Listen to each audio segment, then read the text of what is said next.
নমস্কার। কাশিদাসী মহাভারত শান্তি পর্ব পাপ বিশেষে নরক বিশেষ। যুধিষ্ঠির বলিলেন, কর অবধান, সংক্ষেপে যমের পুরী করিলে ব্যাখ্যান। কি পাপ করিলে জীব পায় কিবা ফল, বিস্তার করিয়া কহ শুনি সে সকল। ভীষ্ম বলিলেন, তাহা শুনহ রাজন, ব্রাহ্মণের বৃত্তি দিয়া হরে যেই জন। অন্তে তারে লয়ে যায় যমের কিঙ্কর, ঊর্ধ্ববাহু করি বাঁধে স্তম্ভের উপর। তলেতে তুষের ধূম দেয় ভয়ঙ্কর, ধূমপান করে 100 বৎসর। তারপরে জন্মে পুনঃ সেই নরাধাম, কিন পতঙ্গাদি হয় 84 জনম। অনন্তরে নরজন্ম পায় দুরাচার, পুনঃ পুনঃ তাহা ভোগ করয়ে অপার। কোপ দৃষ্টে ব্রাহ্মণেরে চাহে যেই জন, তাহার পাপের কথা শুনো দিয়া মন। সহস্র সহস্র সূচি করিয়া দহন, তাহার নয়ন 2 বিন্ধে দূতগণ। মহতের নিন্দা শুনি হাসে যেই জন, তপ্ত তৈল তার কর্ণে করয়ে সেচন। মন্ত বেচি খায় যে বা ভোগে বন্ধ হয়ে, তার পাপ কহি রাজা শুনো মন দিয়ে। সহস্র সহস্র কল্প কোটি শত শত, লিখিতে না পারি 20টা ভোগ করে যত। পুরুষ সহস্রদশ সহসম্বলিত, কুম্ভীপাকে ভুঞ্জে পাপ জন্ম শত শত। অনন্তর পায় গিয়া স্থাবর জনম, কৃমি জন্ম হয় তার না ঘুচে সম্ভ্রম। তবে যুগ সহস্র জন্ময়ে শ্লেচ্ছ জাতি, অনন্তরে পশু হয়ে জনমে দুর্মতি। অনন্তরে বিপ্রজন্ম পায় অকিঞ্চন, প্রতিগ্রহ হেতু হয় দরিদ্র লক্ষণ।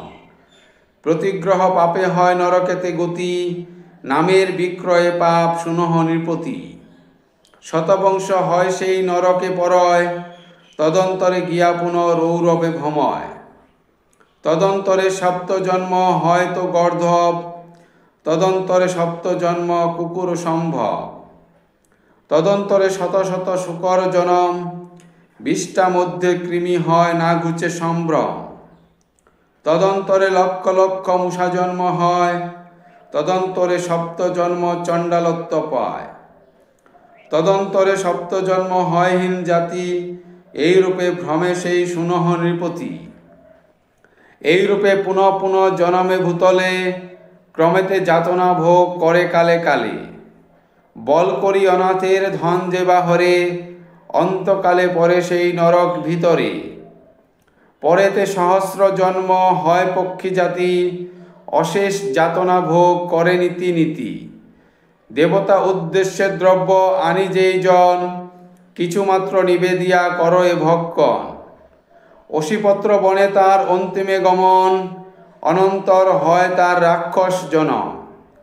বিপ্রেদান দিতে বিঘ্ন করে যেই জন, তার পাপ ভোগ কহি শুনো দিয়া মন। অন্তকালে যমদূত লয়ে সেই জনে, অধমুখ করি ফেলে নরক দারুণে। তদন্তরে কালানল মহাভয়ঙ্কর, হাতে পায়ে বান্ধি ফেলে তাহার ভিতর। তদন্তরে অগ্নি হতে তুলি দূতগণ, তপ্ত খার তার অঙ্গে করয়ে সেচন। তদন্তরে ফেলে কৃমি হ্রদের ভিতর, মাথার উপরে মারে লোহার মুদ্গর। এই রূপে শত শত বিষম যাতনা, ভুঞ্জায়েন যম তারে না হয় বর্ণনা। পরনারী হরে যে বা ছলবল করি, তার পাপ কহি শুন ধর্ম অধিকারী। লৌহময় দিব্য নারী করিয়া রচন, তপ্ত করি তার সঙ্গে করায় রমন।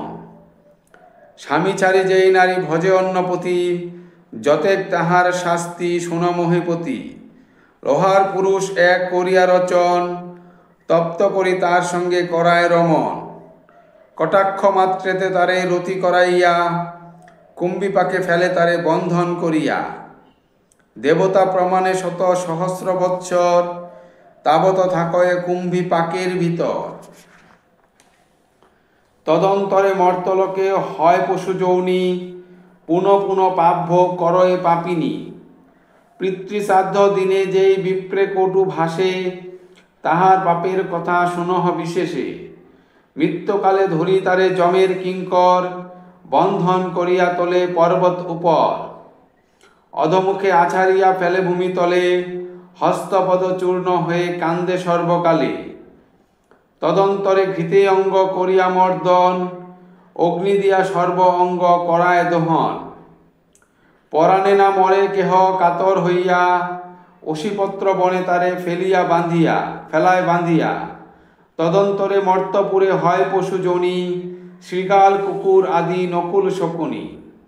তদন্তরে জন্ম হয় চণ্ডালের কুলে, পুনঃ পুনঃ পাপ ভোগ করয় বহুলে। পুষ্পোদ্যানে পুষ্প যেই করয় হরণ, তাহার পাপের কথা শুনো দিয়া মন। শ্যামল কণ্টক বন অতি ভয়ঙ্কর, ঊর্ধ্বমুখ করি ফেলে তাহার উপর। এই রূপে শত শত অশেষ যাতনা, যথা পাপ তথা ভোগ না হয় বর্ণনা। সহস্তে ব্রাহ্মণ বধ করে যেই জন, অসংখ্য যাতনা তারে ভুঞ্জায় সমন।